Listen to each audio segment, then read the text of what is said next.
Social music talk.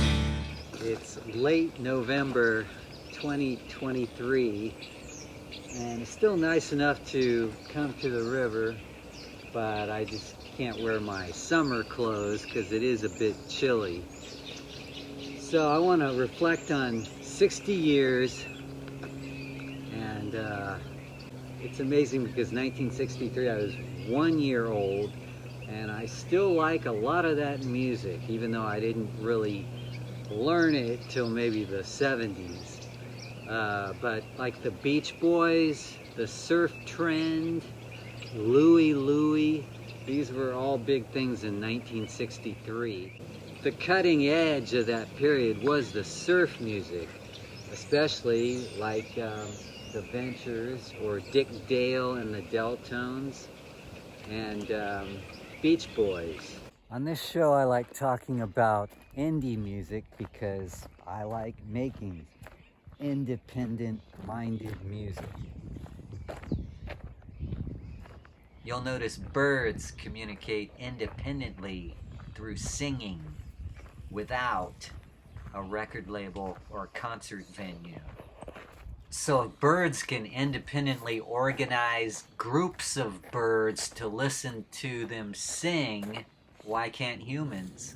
In many ways, Louie Louie by the Kingsmen is like the ultimate indie music story, because it started off on a very small label and then got on a little bit bigger indie label, and then they beat out the major label version of the song Louie Louie. And in other words, the Kingsmen version was the big hit version, whereas others who tried to cover it didn't do as well on the charts. That's what Jack Ely, the singer of the Kingsmen, speculated in an interview, a radio interview that he did. Ironically, the two songs that blocked Louie Louie out of #1 on the Billboard Hot 100 are two of the most forgotten songs in pop music history. Everybody remembers Louie Louie, but does anybody remember Dominique by the Singing Nun, which was #1 for 4 weeks in December 1963?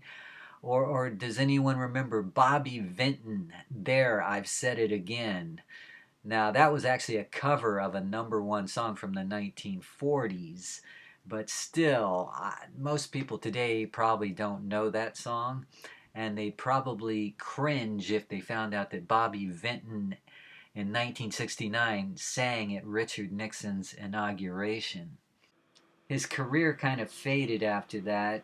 He stopped having hits and he got dropped by his label, but he did make a comeback in 1974. Now, getting back to 1963 and 1964, now just to give you an idea how forgotten the song is, and how much it escaped the music industry's minds at the same time back then, a competitor to Billboard called the Music Reporter actually forgot to list There, I've Said It Again on their chart completely. They missed it. They threw their chart together that week and they just forgot about the song. And you have to ask yourself, how does a song that forgettable beat a song as memorable as Louie Louie on the charts? It started moving up the charts right after the JFK assassination in November 1963. It suddenly jumped up with some other energetic records, and by December it was in the top 10, and it was eventually a #1 song in January, actually on other charts besides Billboard. Billboard only listed it at #2. Interesting story behind that is some say that was a very conservative family who ran that magazine at that time, and they were pressured by music industry elites not to list a garage rock song at #1 on their chart. The Kingsmen recorded their version of Louie Louie in around April 1963, and they had been playing it for a year or two after singer Jack Ely had discovered at a party one night that this club with a jukebox kept playing the same song over and over and over again, and that was Louie Louie. The Kingsmen covered it, and around that time Paul Revere and the Raiders also covered it, and their version caught the ear of Columbia Records, which was like the biggest label at the time. And the only problem was that the head of the artist development there, the A&R division, Mitch Miller, hated rock and roll. He hated the young, vibrant beat that was emerging. Mitch Miller refused to promote the version by Paul Revere and the Raiders on Columbia Records. As a footnote to history, Mitch Miller left Columbia Records within the next year, and that opened the door for Columbia to sign all kinds of rock bands, including the Byrds. And then, of course, Paul Revere and the Raiders finally got their chance to have a bunch of hits, which they did starting in 1965. So the Kingsmen, they actually were able to have a national hit as an independent group on an independent label, first Jordan Records, and then they got picked up by a bigger indie label, and that was Wand Records. It turned out the Paul Revere and the Raiders version missed the Billboard Hot 100, whereas the Kingsmen version shot up to #2 on Billboard, but #1 on other charts like Record World and Cashbox. And Dick Clark's American Bandstand had it at #1. So that record actually only cost them $50 to make in the studio. Yet it sold millions of copies, so it generated millions of dollars.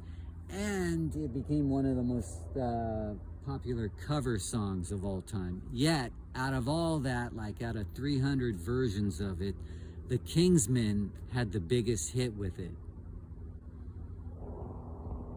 So what are some of the mistakes the Kingsmen made that indie musicians can learn from?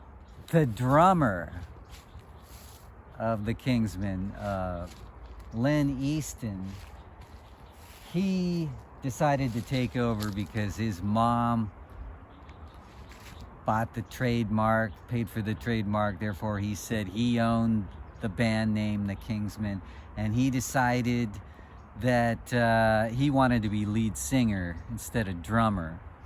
And so he wanted to move Jack Ely, who had sung vocals on Louie Louie, he wanted to move him to drums. Jack didn't want to do it, so Jack Ely quit shortly after recording Louie Louie in the studio, and before it became a national hit.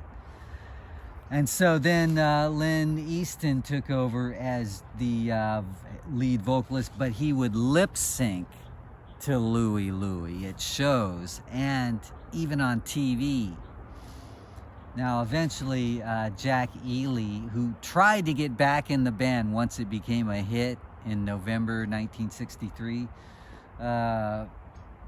they wouldn't let him back in. As soon as this song started to hit in November, they ran into the studio. Actually, no, they went to a nightclub and recorded an album live. And so they did a bunch of covers, including Money, That's What I Want, which the Beatles had already recorded in 1963. That actually became their next single, The Kingsmen, after Louie Louie was a hit and fell off the charts around February. But it was kind of like a rushed version of songs, and it just you could tell that it was like a garage band. And yet some of their other songs, like Death of an Angel, could have been a hit. Who knows if that had been the follow-up single. But they had one more hit, and that was a song called Jolly Green Giant, which was a top 10 hit like in 1965. And it was patterned after an earlier song by the Olympics. So Big Boy Pete was the name of the song that this song completely was a carbon copy of in terms of melody and rhythm. And so the problem was they rushed to throw this album of covers together, and it wasn't that memorable. Louie Louie overshadowed everything else they did, and Louie Louie was the voice of Jack Ely, the guy who discovered the song and wanted to record it, but didn't sing on any of their other records. That's kind of why the Kingsmen are a faceless band in some sense. Anyway, there's so much more to the Louie Louie story, like the FBI investigation. Yeah, the governor of Indiana got a letter from some teens that Louie Louie had dirty lyrics in it. So the governor notified the FBI, which started an investigation into the lyrics of Louie Louie in February of 1964. This investigation caused other stations to ban the record, but eventually the FBI, after just a few months, dropped the case because they couldn't figure out what singer Jack Ely was singing. So despite having a massive legendary hit, the Kingsmen had a major setback in spite of all that, and that was that they didn't get paid for decades.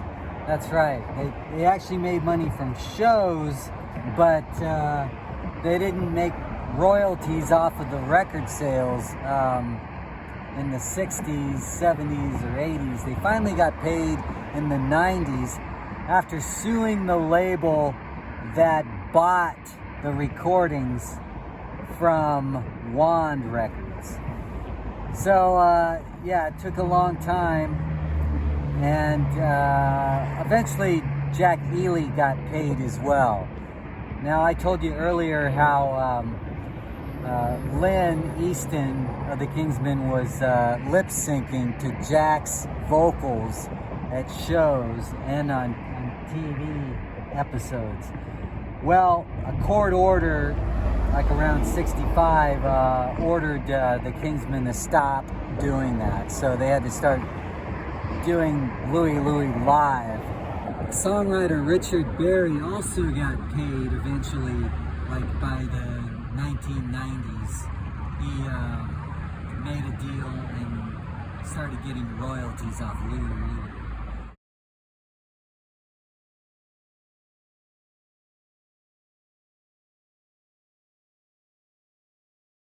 Social music.